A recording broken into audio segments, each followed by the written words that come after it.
Yep. Well, what I want to do with everybody is I want to just touch base with where we left off, and then we can launch into the study. Can someone volunteer to pray for us? I will. I will then. Will somebody volunteer? Yeah, Robbie, ex-Philman, I will. Okay, thank you.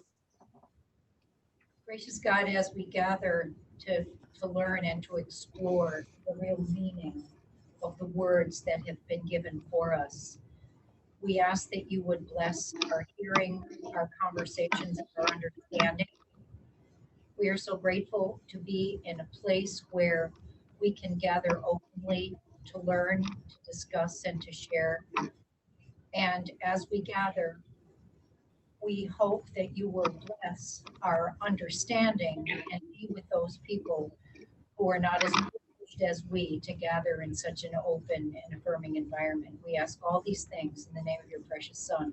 Amen. Amen. Thank you. Amen. Thank you. Well, I want to touch base with you a little bit about what we've covered initially, and then launch into today's study. I took Exodus 19, 1-6, which I call the eagle's wings passage, as sort of a window to open up for us the context. And then we looked at the relationship between law and narrative in this entirety of Exodus. And we were looking at the work of Terence Fretheim.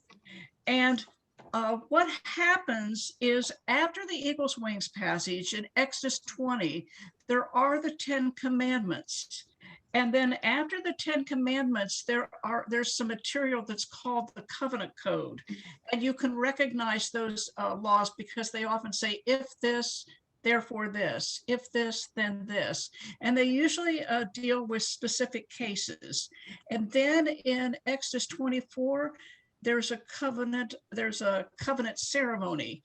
But after that, the narrative stops, discontinues, and there's a whole long section in Exodus 25, 1 to 31, 18 about the tabernacle.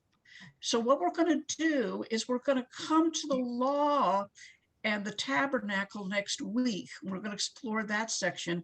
There's some narrative material, though, that's in Exodus 32, 1 to 34, 35. And so it really goes from 32. And this is the narrative of the presence of God. My title of my PowerPoint here is The Presence of God and Problem of Idolatry. And this is the window into that narrative that begins in Exodus 32. And the subtitle is Tension in the Wilderness and the Presence of God. Now, I want to make one more point about the 10 Commandments. I'm going to read the first part of this. This is Exodus 20, 1 to 6. If you have it in your Bibles, you can turn to it, but I'm going to go ahead and read. It said, this is the 10 Commandments now. Then God spoke all these words. I am the Lord your God who brought you out of the land of Egypt, out of the house of slavery. You shall have no other gods before me. You shall not make for yourself an idol, whether in the form of anything that is in heaven above, or that is on the earth beneath, or that is in the water under the earth. And you shall not bow down to them or worship them. For I, the Lord your God, am a jealous God, punishing the children for the iniquity of parents to the third and fourth generation of those who reject me, but showing steadfast love to the thousandth generation of those who love me and keep my commandments. And then it goes on to say that you shall not make wrongful use of the name of the Lord your God, for the Lord will not acquit anyone who misuses the name. And remember the Sabbath day and keep it holy. 6 days you shall labor and do all your work, but the seventh day is the Sabbath of the Lord your God. You shall not do any work, you, your son or your daughter, your male or female slave, your livestock, or the alien resident in the towns. For in 6 days the Lord made heaven and earth, the sea and all that is in them, but rested on the seventh day. Therefore the Lord blessed the Sabbath and consecrated it. Goes on to talk about honoring your father and mother. Verse 13, you shall not murder. Verse 14, you shall not commit adultery. Verse 15, you shall not steal. Verse 16, you shall not bear false witness against your neighbor. Verse 17, you shall not covet your neighbor's house, you shall not covet your neighbor's wife or male or female slave or ox or donkey or anything that belongs to your neighbor. Now, what I want to call your attention here is God says, I am the Lord your God who brought you out of the land of Egypt. Very personal, very specific. This God, the one who takes it out. And then it says, out of the land of Egypt, out of the house of slavery, you shall have no other gods before me. But see, precisely what Israel did is they worshiped other gods. And so there's even archaeological evidence that they, in some places, they were worshiping a goddess called Asherah in concert with another god. Then also in the, I think it was the Golan Heights, but also in other areas, they found little idols on cups that people were using. And so they had idols carved into things. And so they literally had sculpted images. And it says, you shall not form or craft these images. And so what happens is, after they've received this law, as the narrative continues, they break it, and they break it very severely. Now, I'm going to show this slideshow because I want to get to this pertinent material. But what I'm hoping is that we have some time left over so that we can talk and discuss through it.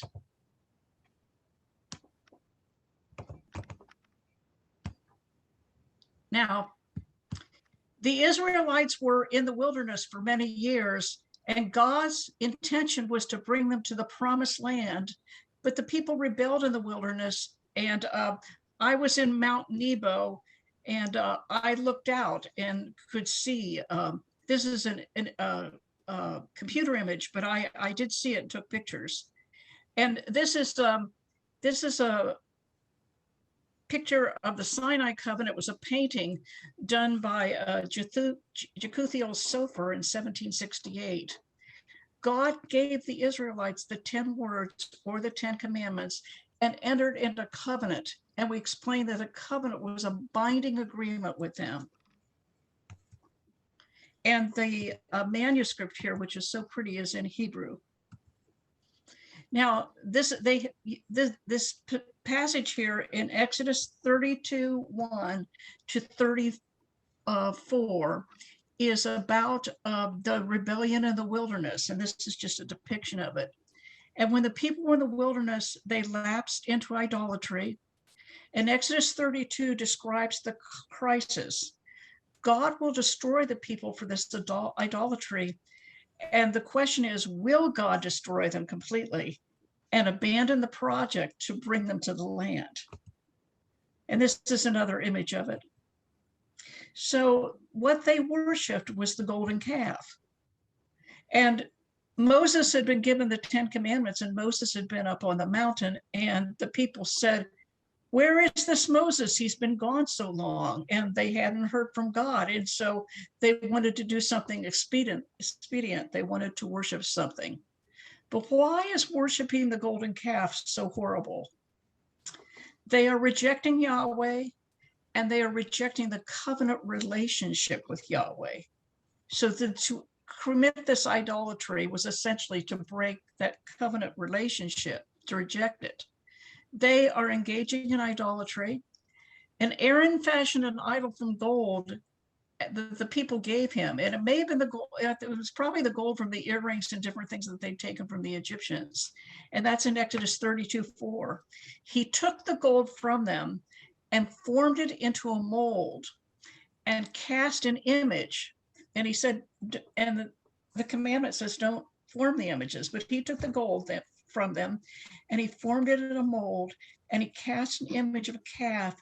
And they said, and there's some debate about who they is. Who does they refer to? It might be the community leaders, it might be all the people, but they said, these are your gods, O Israel, who brought you up out of the land of Egypt.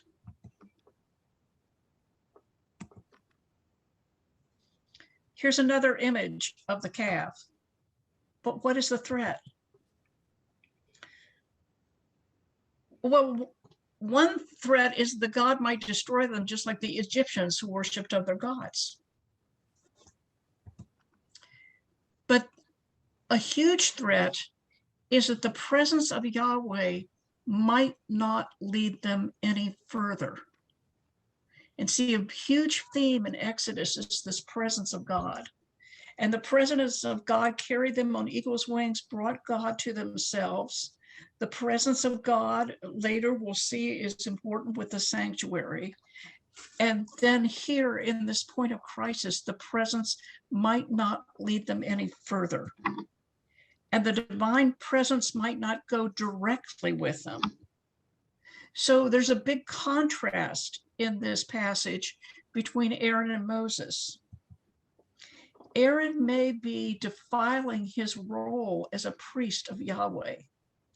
And back in the legal material and the material about the priesthood, there's a whole set of regulations for maintaining the set apartness for the priesthood. And so he might be defiling this role, very possibly. Aaron does not take responsibility for the problem. Can someone turn to Exodus 32, 22 to 24 and read it for us? Does somebody have Exodus 32, 22 to 24?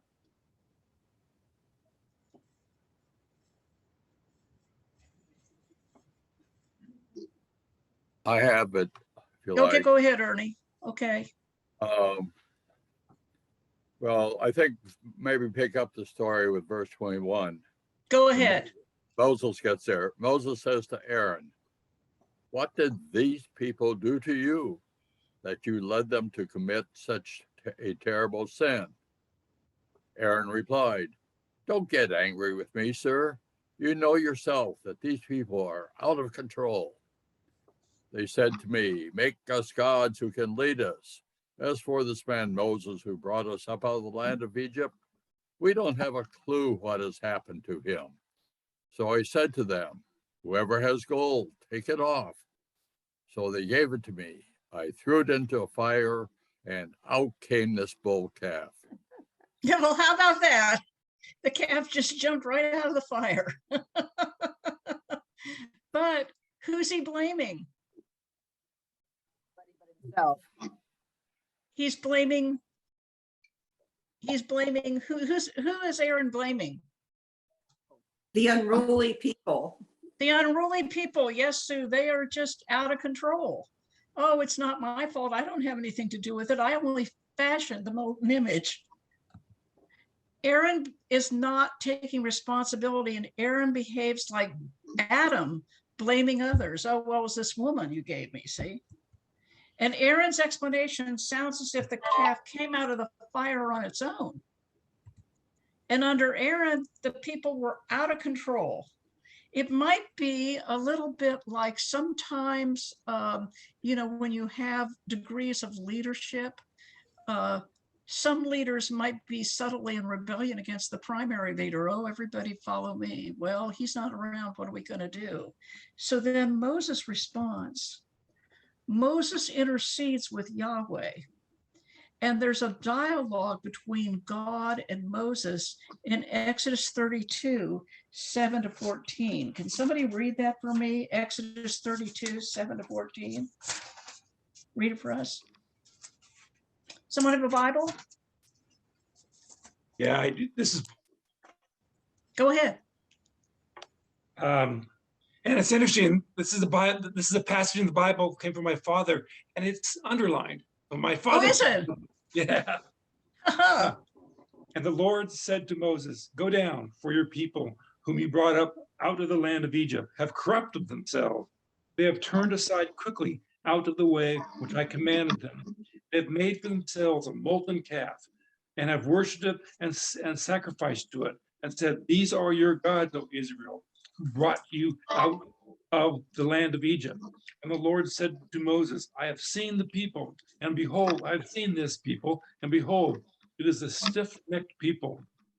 Now therefore let me alone, that my wrath may burn hot against them, and I may consume them. But of you I will make a great nation.'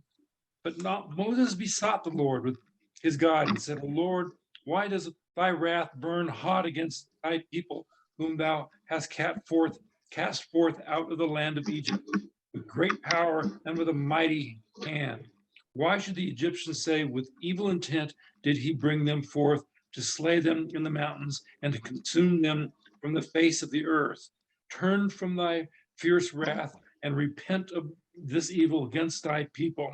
Remember Abraham, Isaac, and Israel, thy servants to whom thou didst swear by thine own self, and didst say to them, I will multiply your descendants as the stars of heaven, and all this land that I have promised I will give to your descendants, and they shall inherit it forever.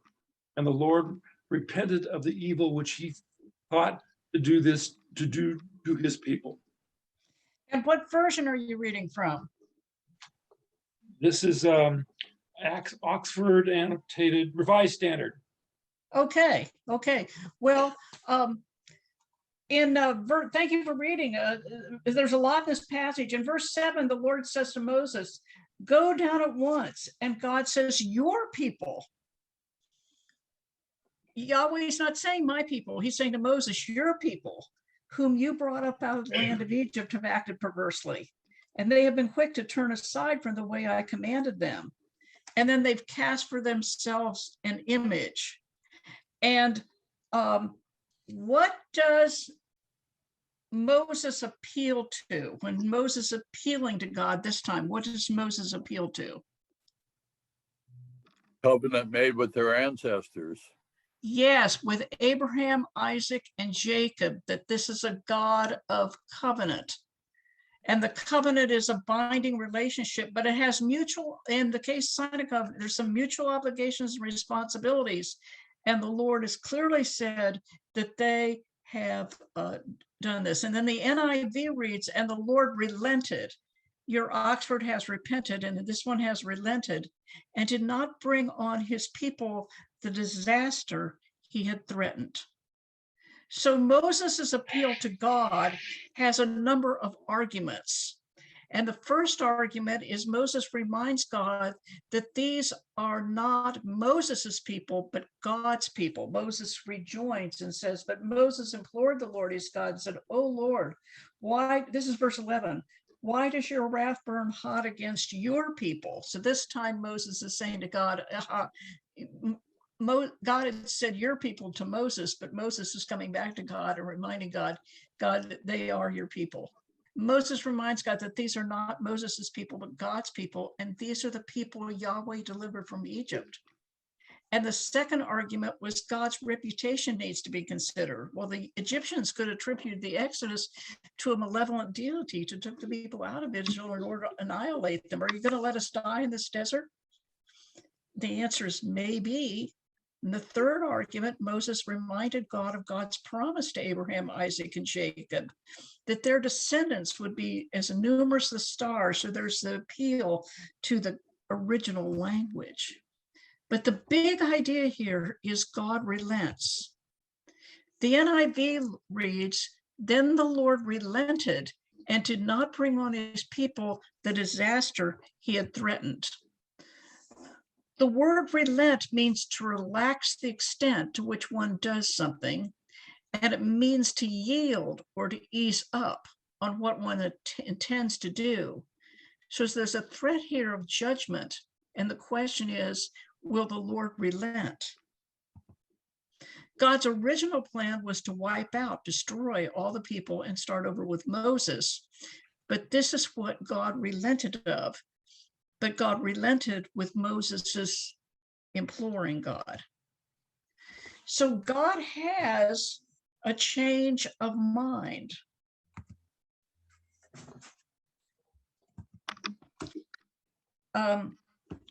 Exodus 32:14 reads, and the Lord changed his mind about the disaster that he planned to bring on his people. And this is similar in that it means that Yahweh reconsidered. So evidently the Exodus narrative is not saying that God's mind about a matter is absolutely fixed. In this case, God decided not to bring utter destruction. God can change God's mind, and in this case, modify the degree of judgment. Moses is pleading, but God decides.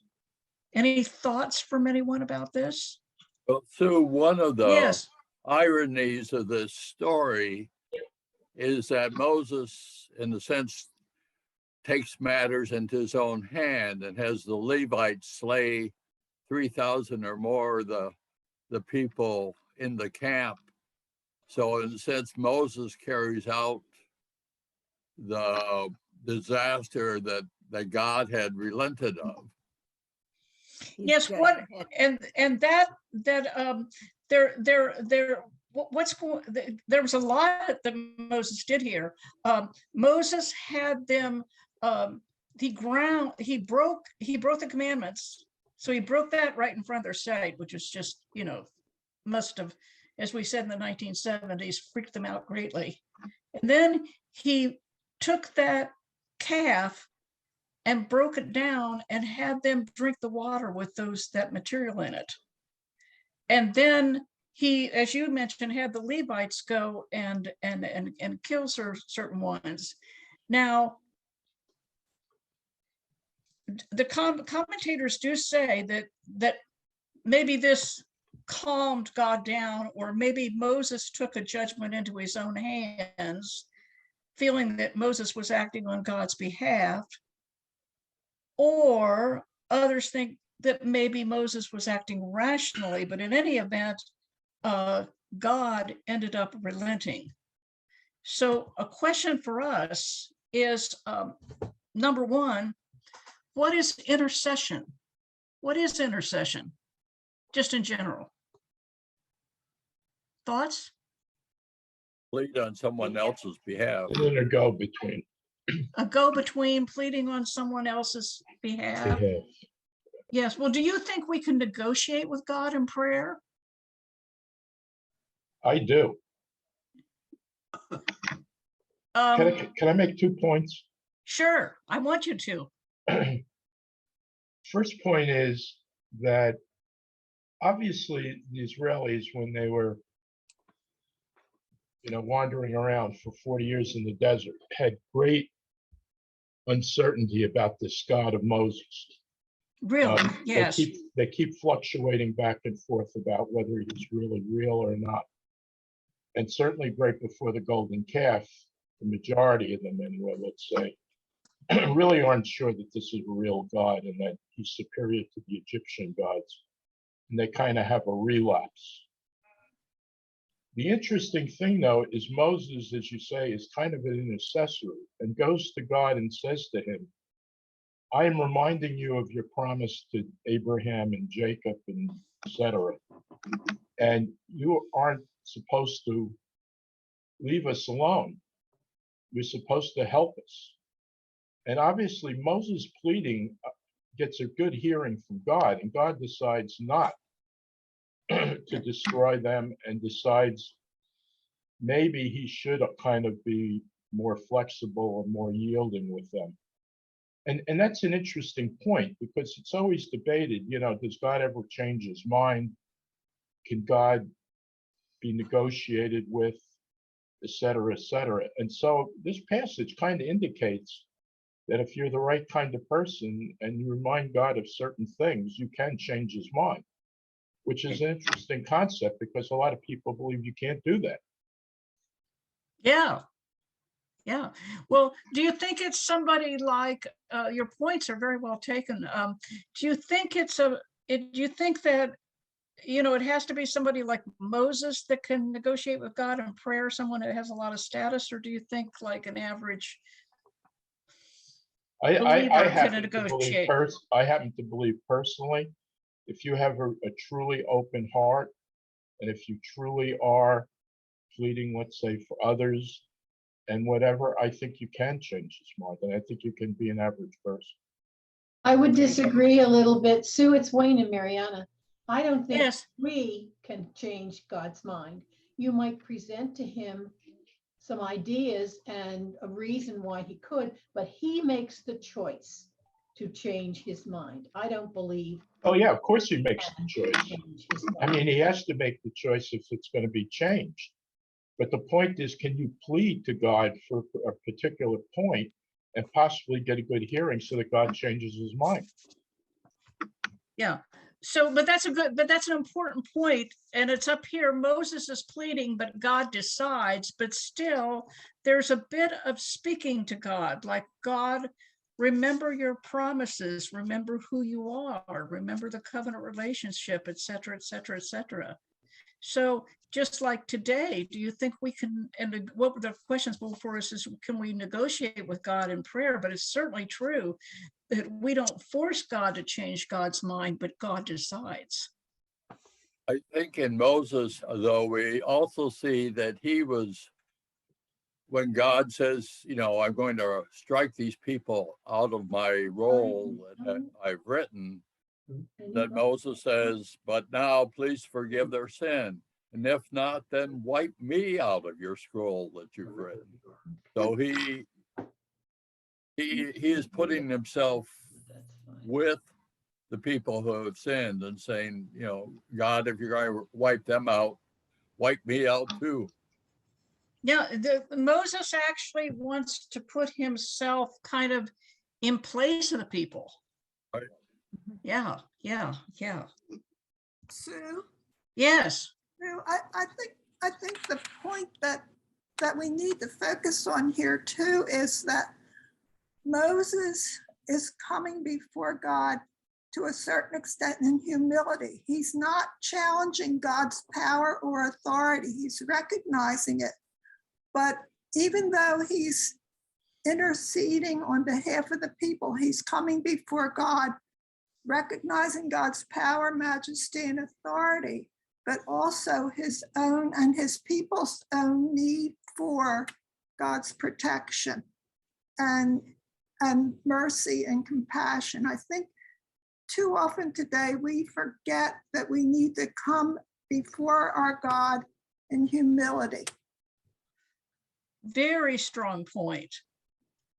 I feel that I can go before God and say, God, often I will say, Lord God, you know, this is how I'm perceiving this situation. You know, sometimes there's other points of view, but this is what I perceive. And I see a grave danger here. Like, I see this and this and this, and I see patterns, and I see things, and I present this before you, and we ask for God's mercy. We are speaking about who God is, the mercy, the compassion. There's judgment, but God appealing to, you said it better than I did, Carolyn. But the point is that we can negotiate, but it's from this posture of, we're human. It's a humbling thing. Wonderful. Well, we need to keep in mind that God never sins. The RSV translation says, that's a Revised Standard Version, said, the Lord repented of the evil he had planned to bring upon the people. And in the classical Hebrew language, the word evil, ra'ak, it can mean wickedness or evil, but it can also mean calamity or disaster. So see, God relented. I'm going to come back. Well, I can't move back completely on these slides here. God in the NRSV, the God relented, and the RSV has repented. So he's relenting, but the idea is he's turning away from that course of action. In the classical Hebrew language, the word evil can mean wickedness or evil, but it can also mean calamity or disaster. So he's turning away from the calamity or disaster. God is not repenting of sins. God never sins. And the idea in Exodus 32:14 is that God relents about annihilating the people and starting over with Moses. Exodus 32:34 reads, when it is time for me to punish them, I will punish them for their sin. So that to me seemed like some things are still hanging there. So as Ernie told us, Moses confronts the people. Moses smashes the tablets, burned the golden calf, ground it to powder, mixed it with water, and made the people drink.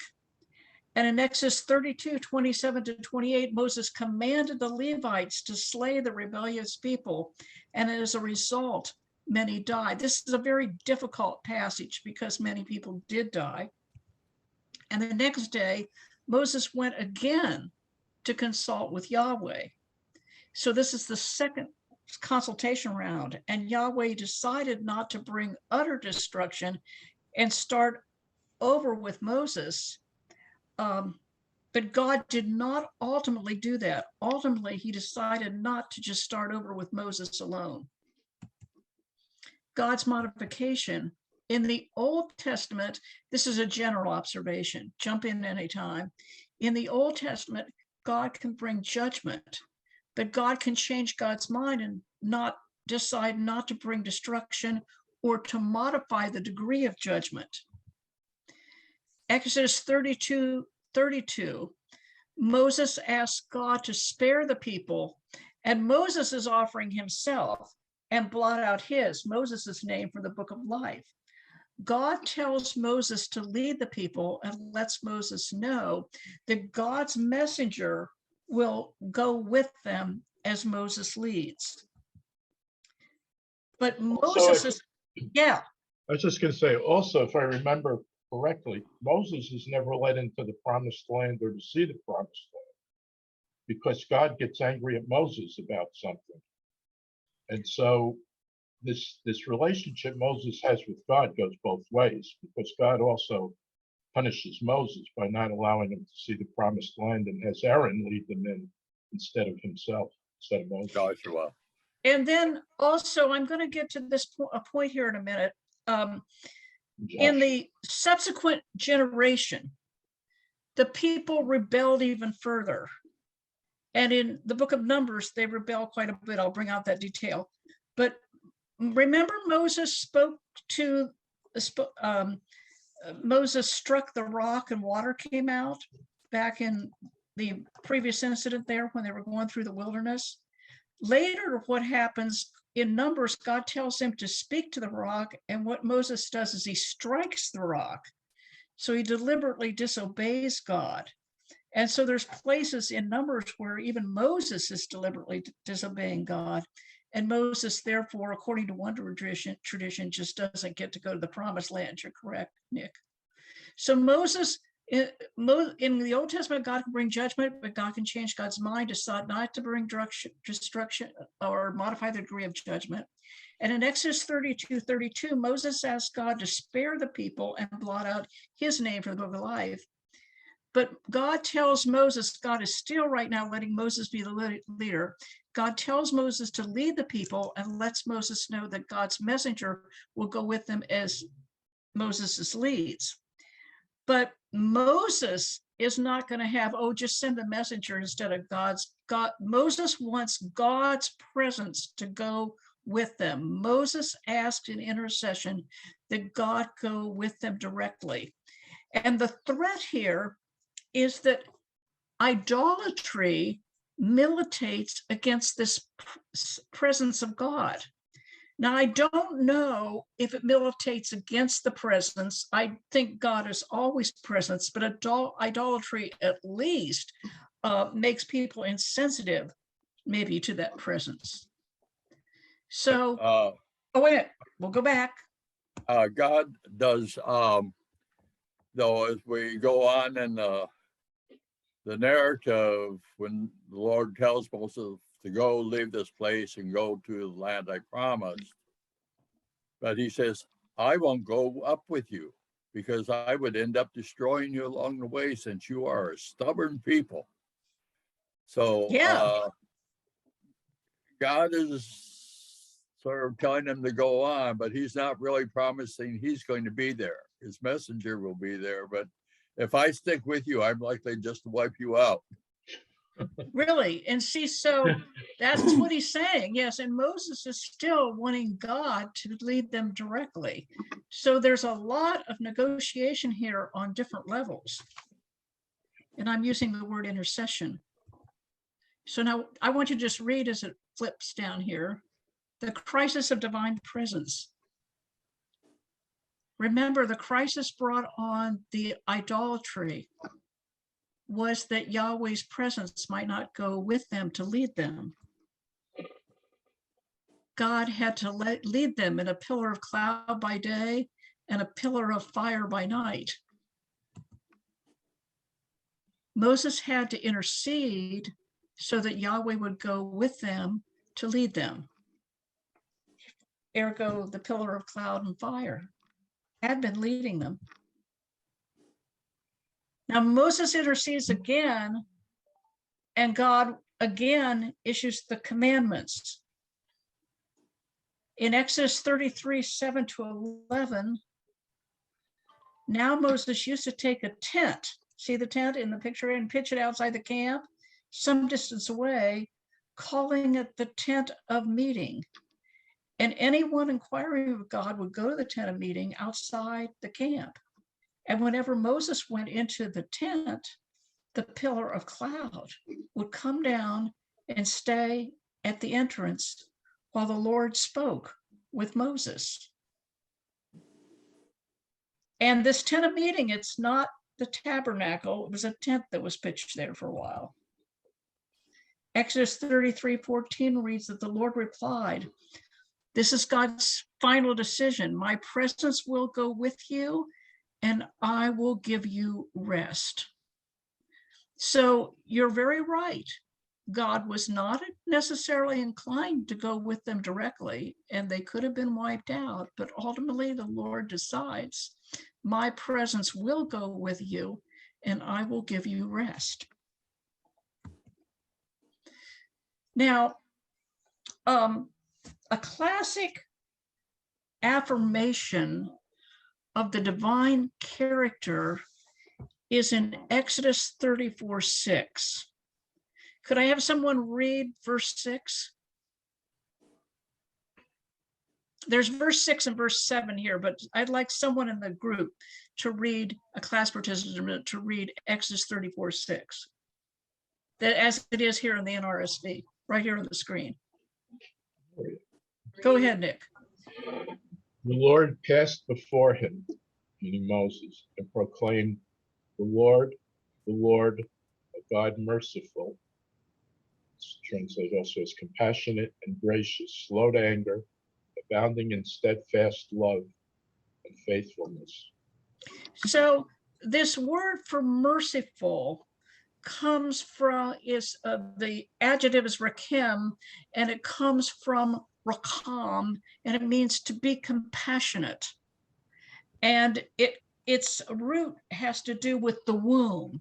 And it's the idea that this compassion from God is coming from God's innermost being. Gracious. These are affirmations, the divine character, and they're in red. Compassionate, gracious, slow to anger. There's definite anger there. They've gone too far. Abounding in steadfast love. And this word, the CH here has the sound k that you hear in the name Bach. So chesed is a steadfast love. It has a wide range of meaning. It's been translated loyalty, steadfast love, goodness, kindness, merciful, depending on where it is. But it's generally the steadfast love. You know, in the Psalms, it says the steadfast love, there's a refrain, the steadfast love of the Lord endures forever. That's chesed. And humans can show chesed to this ties right in with Don's sermon. Humans can show chesed. Chesed is showing a compassion and a love and a kindness beyond the call of duty. The Samaritan did not have to help the person on the way. But it's a compassion that goes beyond the realm of duty. And also, you've got a compassionate God, gracious, slow to anger, steadfast love, God's chesed. You know, humans can show chesed. Ruth and Naomi, Ruth showed chesed, demonstrated chesed to Naomi. She was going beyond what would be required of her as a Moabite in that situation. But chesed is often a divine quality. And so There's God, this God is merciful, gracious, slow, compassionate, slow to anger, abounding in steadfast love and faithfulness. God is faithfulness to God's promises, God's faithfulness to God's resolve, extending kindness, forgiving iniquity and transgression. So here we have compassion, gracious, slow to anger, steadfast love, faithfulness, extending kindness, forgiving, extending kindness to the 1,000th generation, forgiving iniquity, transgression, and sin. All of these references that are here were cited by somebody named David Noel Freeman, but I checked them all out, and they all are part of this formula. Now we're going to go to the next frame because verse 7 doesn't stop there. Can someone read this last part of verse 7 where it says, yet by no means clearing the guilty? Another reader. Do it. Go This is ahead. Gabrielle. Thank you, Yet by- Gabrielle. Yet by no means clearing the guilty, but visiting iniquity of the parents upon the children and the children's children to the 3rd and 4th generation. Now, this is NRSV version. Now, I'm just going to make a few general comments. There's no small discussion about what this may mean. It does not mean that the children are punished for their parents' sins. Deuteronomy 24:6 reads, parents shall not be put to death for children or children for the parents, but a person shall be put to death only for his own sins. And I wrote here, see also Ezekiel, and I need to fill in that passage, but what happened in Ezekiel, there was a saying that the parents have eaten sour grapes, but the children's teeth are set on edge. And that means that the children also, have committed this evil. So the point is, though, that children here might mean succeeding generations, or it may be referring to parents and children. And as I showed you on the previous screen, there's all these different ways that this formula is being appealed to. And so we have to look at context in each situation. But I just made a few observations and I want you to jump in with your own. If just thinking of children in general, children might develop the same dysfunctional tendencies as a parent or parents, but this is not always the case. And then sinful patterns may continue with various generations in a culture, yet each generation is accountable to God. Does anyone else have some thoughts about this? Well, I think we all, in so many ways, are products of the experiences our parents and grandparents had. So I think almost this is inevitable. The things that went wrong for one of our parents or grandparents probably has shaped life in each subsequent generation in some ways. So in that sense, I think we all do live out, experience things that are a result of something our grandparents may have done wrong. I was coming along with the same direction here with the thought that children might develop dysfunctional tendencies or that they would be influenced by the decisions of the previous generation. I think it's very important for each generation to consider how their behavior impacts another generation. I remember once I was with my father and I was walking with my father, and he told me that, his world that he grew up in was so different. And he said, when he explained, now this is what he told me. He said, the movie Gone with the Wind, in the end, Rhett Butler says, well, frankly, Scarlett, I don't give a blank, and he said that was really radical back then because they didn't hear this swearing.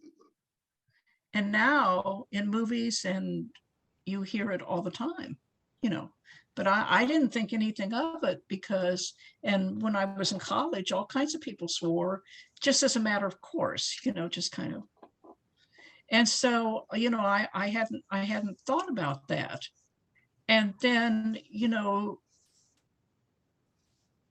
people have different opinions about sexual mores, but it just seems like generations influence other generations that way. So there could be patterns, I said, might continue with various generations in a culture, but then each individual accountable to God. And that last point about children might develop the same dysfunctional tendencies as a parent or parents. The thought that comes to my mind is the whole issue of slavery. If you were born in the South and you came from an agricultural society that had slaves, your tendency was to believe it was okay. That's all they knew. And, we saw what the repercussions are of generations of people believing it's okay to have slavery. And, it ended up institutionalizing injustice and crimes and lots of other things. So I think this is the kind of thing that's being discussed here, that things that are really dysfunctional can continue unless something breaks the pattern. Yeah, they can be systemic. Exactly. Yeah. And then now, as you know, I had some experience with the Korean culture, but I encountered this in Singapore and other parts of Asia, that there's really this idea that your parents, if they sinned, what happens in the next generation, that might be a reflection of the parents' sins, and that you as an individual might be bearing it. Like an example, there was some thought that if you had a child that was, say, mentally challenged, like I don't know the term they use nowadays, but like Down syndrome. yeah, that kind of thing, well, I knew of a case of some parents that the culture thought that if you had a Down syndrome child, therefore your ancestors' sins, see, and this is the fruit of what you end up with. And I had a woman come to me, and I was teaching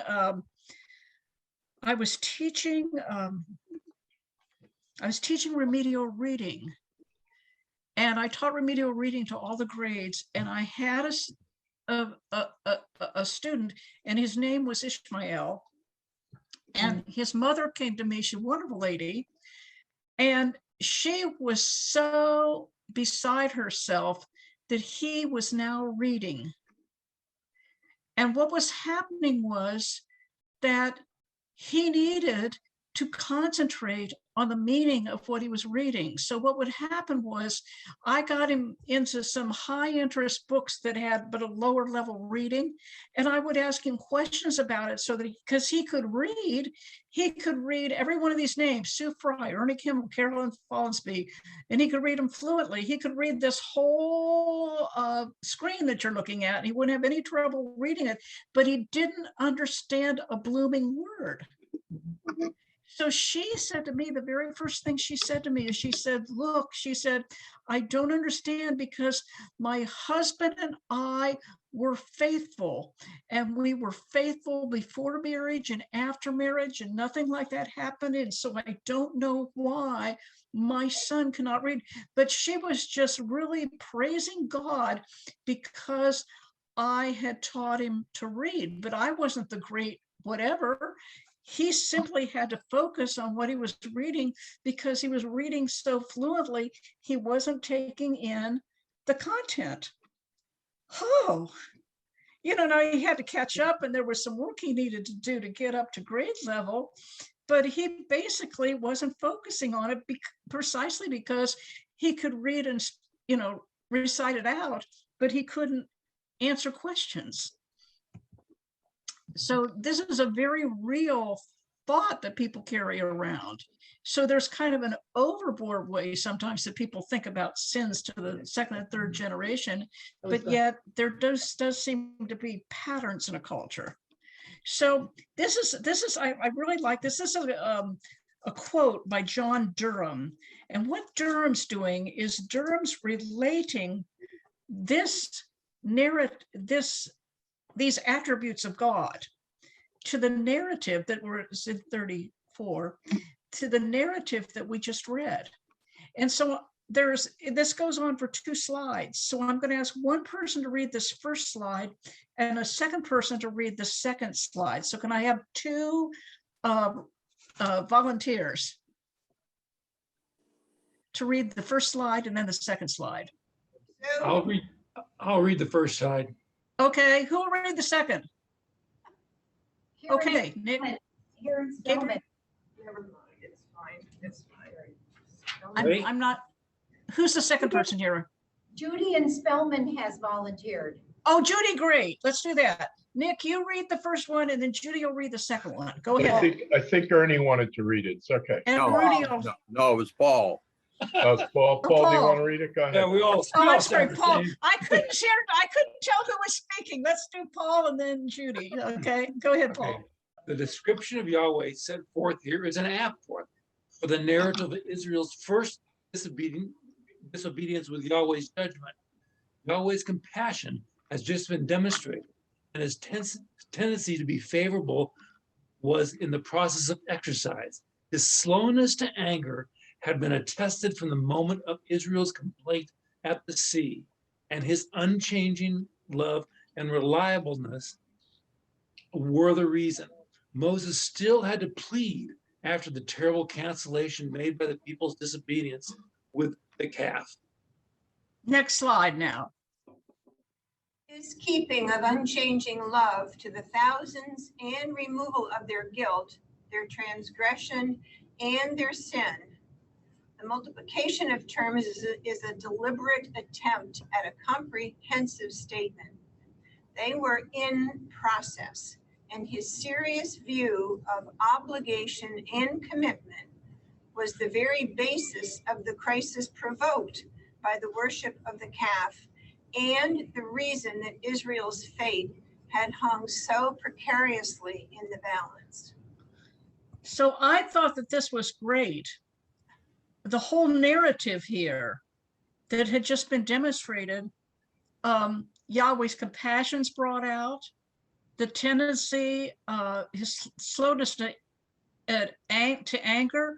Remember at the Red Sea, they were complaining. They complained about the waters being bitter, and then they complained we don't have enough food. And oh, this complaining, it goes on to the next generation. In Numbers, and I have these passages here. I'm going to read the scripture reference. In Numbers 11, 4-6, the next generation, they're complaining about the manna again. And then in Numbers 12, 1-2, they criticized Moses for marrying a Cushite wife. And in Numbers 14, 2-3, they complained against the leadership again of Moses and Aaron. There's an accusation by 2 people called Dathan and Abiram. There's a complaint about their wilderness life. And oh, they said, they had a better diet in Egypt. This is Numbers 11, 4-6, including fish, cucumbers, melons, onions, and garlic. They're missing the food. Impatience, again, when they were going through the Transjordan. And the thing is they've been complaining from the word get-go, and his slowness to anger has been attested from the moment of Israel's complaint at the sea. And then there's unchanging love and his reliableness. That's what Moses was pleading after the possibility of this terrible disobedience with the calf. And so there's unchanging love to the thousands, the removal of their guilt, their transgression of the sins. And Durham thinks that this is a multiplication of terms, but each word, guilt, transgression, sin, there's a number of words in the Hebrew Bible. Kata means to miss the mark. Another word means transgression. That means to deliberately break the law commandments. Iniquity is avon, and it means that evil inclination to do kind of bent on what's doing wrong. And so there's a serious view of obligation and commitment, that God is faithful to that. And yet there's a crisis that the presence might go with them, so that Israel's fate hanged in the balance. Because Moses said, if your presence isn't going to go with us, we aren't going to go. So later the tabernacle was built. And some main ideas, though, that even though the people engaged in apostasy and almost gave up their relationship with Yahweh, Yahweh decided not to completely destroy them.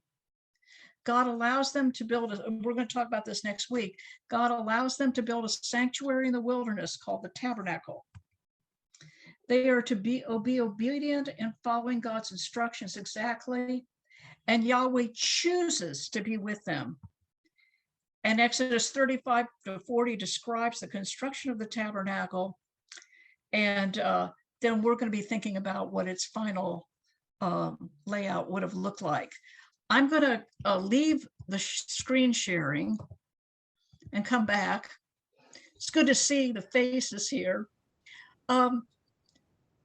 Do you have some further comments or anything you're thinking? Because that was a lot in that small condensed, that was only a couple of chapters, but it's very condensed material, a lot of material there. I really appreciate. In that, this is Wayne, in that one slide you had with the flame in the sky, in the encampment. Yes. One would think if you saw that, you wouldn't argue. Wayne? With the spirit. Wayne, could you repeat? I didn't quite hear everything you were saying. Okay, with that picture you had on the screen of the, yes, of the flame watching over the encampment with all the tents, I would think if I were there, I would not want to argue with the one who, I wouldn't want to argue with the flame. Well, you know what? I had the same reaction, you know, that pillar of cloud and pillar of fire. They saw this thing, this presence of God was with them. That is just kind of awesome to think about. And I wouldn't want to argue with it either. It was a visible manifestation. And this is what Moses was contending for. Ernie, would you like to share with them again? Because Ernie is going to be presenting this afternoon.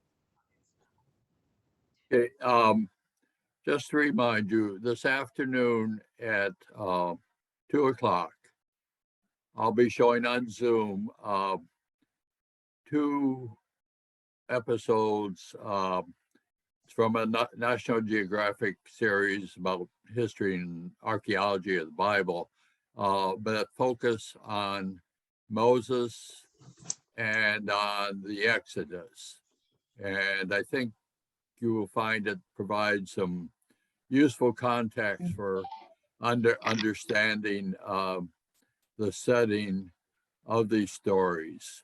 I think Jenny sent out a link to everyone on this list during the week, and the link is also in the Thursday newsletter from the church. So Ernie, I didn't get it. So is there another way to send that link out? Because I looked through my things and I didn't get that email. okay, do you get the Thursday? No. No. Oh, Okay. What's your email? N Tortorello, just like it's spelled on the screen, at hotmail.com. At hotmail.com. Yeah, I'll send you the link. great. Someone will listen to that. Does anyone else need a link? Okay. I want to thank everyone. Thank you for your thoughts. And what we're doing here is we're going through it all, but there's these little windows. Oh, I also want to mention that Ernie has been to Egypt, so he's seen it firsthand. Fascinating. Sue, Bring us good background. Yes, Nick. Sue, at the beginning, I missed something you said in terms of the future class. Are we going to focus on the 10 Commandments itself? Yes, well, I have a separate PowerPoint for the 10 Commandments. And here's my challenge. I also have an extended PowerPoint about how God sustains people. It goes into law and tabernacle. So I'm not knowing if I can get the separate PowerPoint, if I have time, but I'm going to try to get everything covered. Okay. But I wanted to show you that link between the 10 Commandments and the rebellion in the wilderness. I want to be sure to cover that. Okay, because when we talk about the 10 Commandments, I want to go back to Hammurabi's code, because most people don't know about it. And it was Yes. like 1700 years before Christ. Yes. And Hammurabi actually has a number of those commandments in his principles. And So- also there are distinct differences also about Hammurabi's code and Right. the code of, And so I will try to bring out a few observations about that, but it may be, some of this might be touched upon with Ernie, but it is true. There's so much information. I really appreciate your bringing that up. What we're going to be doing is we're going to be looking at one of the subsections is this: God is in the details. And I'm going to be mentioning some observations about Jonathan Sacks, but then I'm also going to question some of the details. And so you will also question some of the details. See what I mean? We're going to have questions, and we're not going to answer all the questions because there's so many questions. I mean, there's a lot of material. I mean, Exodus is how many chapters? Yeah. So I wanted to and also I know what I want to mention. You had this handout that you got. What that is that's to help you with your own reading. So I encourage you, if you haven't had a chance to read Exodus 32 through 33 and track all the different things that happened. And then this sort of helps you track it as you read. Okay. But the main idea is the crisis of the presence. Sue, Yes. I just wanted to mention to folks, if they're interested, it kind of complements what Ernie's going to do this afternoon, that the University of Pennsylvania's museum has a wonderful collection of ancient Egyptian artifacts. They have over 50,000 items. Oh my goodness. And one of them is an actual Sphinx, okay, that was given to the museum because they supported British excavations in the early 20th century. And so they were offered the opportunity to get one, and they actually brought it over on a ship around, I think it was 1913. And it has been installed at the museum. For a while it was outside. Erosion began to set in on it, and so they have moved it inside the museum. But it's an experience, if you haven't been to Egypt, and I have not, to stand there before that and just see the immensity of the size, of Oh, that. I bet it was just marvelous to see. Now, if you have a University of Pennsylvania, huh? Yeah, if you have a chance to get down there at 34th Street, it's worth the trip. Oh, yes, thank you for telling us about that. So what I'm going to have to do now, because we're out of time, is to sign out. And what will happen here, when I leave, everyone kind of leaves because I'm the host. And Lynn gave me clarification. She wants us not to turn off the recording because she will come in and she will edit. So that's good. So she asked me to just go ahead and sign out. So I want to say goodbye to everyone. I want to thank you for this time. And then we'll get together again at 2:00 in the afternoon. Great. Bye, everyone. Thanks, Okay, everyone. bye-bye. Right.